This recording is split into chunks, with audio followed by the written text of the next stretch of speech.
Well, that'd be nice. I think something needs to be done, because if it's still like, I mean, I just read it and I couldn't believe. I thought, oh my goodness gracious me, here we are, after all this time and everything that's going on, and still the sort of mainstream, wherever it is just not acknowledging it. Yeah, I wonder if we take that journal, and I'm not sure if we get it in our library, that Educational Philosophy and Theory. Yeah. Now, if we start to say, well, look, let's do this joint paper we've been promising each other that we get on with. Well, we've been promising each other for about 10 years, Jack. Yes, exactly. So let's... We've tried 3 times. I've tried 3 times, and you've just like dropped it like a red hot brick, and that type of stuff. Yes. How do you feel then? Let's work on it in terms of a joint paper for this Educational Philosophy and Theory. Yeah. Okay, I think it's good. I think it would really bring it forward if we could bring in all the stuff that we've brought up to date, and the action research that's going on in Croatia, gene stuff, and all the stuff that, I mean, it would be a great way to retire you on, wouldn't it? Not having any intention to retire. You know what I mean, from the university. Yes. Yeah, that would be really great to actually get this underway, and just summarising the kind of ideas that we've had, but in a way that does actually start a really interesting debate about the nature of educational philosophy, and theory. So, I think it'd be interesting to look at the way it's been separated. I've got this thing about separation at the moment.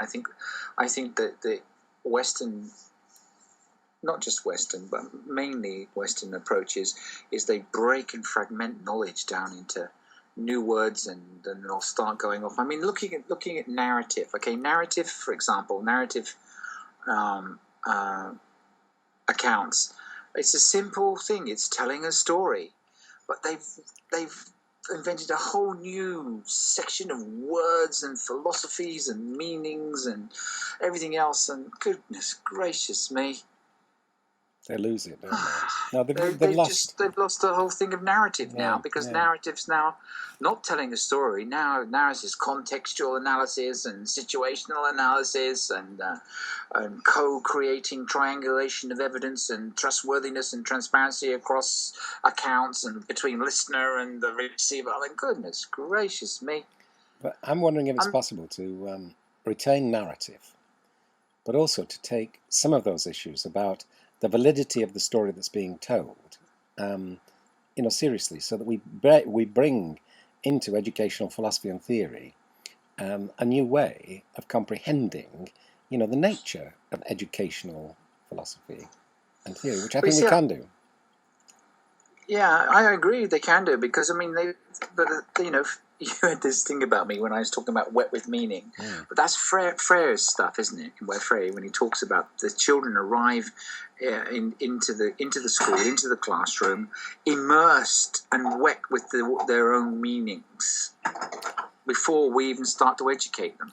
Yeah, and I think one of the issues is to do with how do we communicate, given the constraints of text in that journal, knowing that our meanings are being expressed in an embodied form in living relationships. How do we communicate the importance of that multimedia representation when the educational philosophy and theory is being constrained by the traditional logic and language, even though it is claiming to be revolutionary in terms of paradigm shift?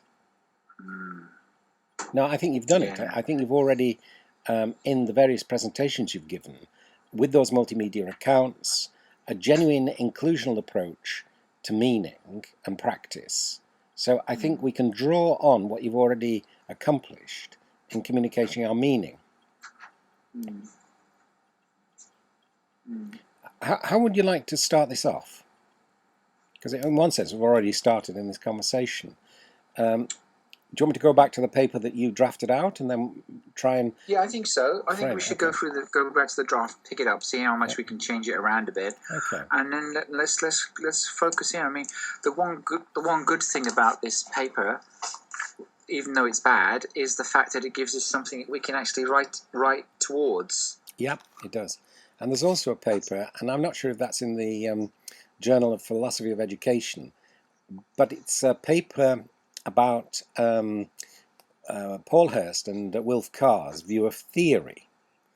So that, again, there is a debate in another journal of philosophy, I think it's another journal, taking these issues of theory and practice up. So if I see if I can find your original draft, the last one, frame it in relation to the conversation we're having now, right, send it to you, and then we can actually work on it. Does that sound okay? Well, I think that sounds like an opening plan, isn't it, really? Now, because of the nature of what we do, it'll immerse and evolve itself as we focus on it. Right, now, in terms of this conversation, which I said, if we tape a conversation, I'll put it on YouTube just to start us off. Right. Okay? So I'll do that. And if we don't like anything, we can just, with a click, we can take it off. Sure. Yeah? So I'll do that then. And this gives us the kind of agreement and the plan that we have to say, okay, I'm going back to your first draft. I'll then reframe it in relation to our conversation, get it back to you, and then let's see where we're going from there. That excites me. I always worry when people go back to Aristotle and stuff, because we've read Aristotle, we know it, and it's been around for like 2,000 years, etc., etc., etc. But there's more new and exciting, cutting edge stuff available now that we really got to try and find a way to. In fact, I've just been doing some master's students, and I was talking about this very thing. And do you know what I actually found? I don't know if you can remember, but when I first started my PhD with you, I did these mind maps, and I drew the pictures. Yeah. And it's so spooky because those mind maps are now the curriculum in Japan, and it's really because I can say, look, this is what you're actually doing. This is a mind map that I did 10 years ago, mind mapping this very process that you're now doing as an orthodox, approved Bernstein type of thing, discursive gap issue that 10 years ago just wasn't available, wasn't there. I mean, and these were the pictures, and they could actually understand the pictures. And I thought, I wish you had a camera. So I got their permission, and next, because of the language difficulties still, pictures are very, very good because they can actually remove the barriers of text. Yeah, they can help. Even if it's just little Spider-Men and, a little bit of artistic work and everything. But I thought it was uncanny because the very things that I were questioning, Jack was saying I have to produce 10,000 words, and how do I feel about the cage of words, and I feel chained, and watching the Bizet stuff and everything, the mind map and how it was there. Actually, 10 years ago, it was sat down there. I've just been looking at it, and I've just found it tonight because I'm cleaning my office up as I get ready for this massive computer that's coming. Right. My Crane 2, whatever it is.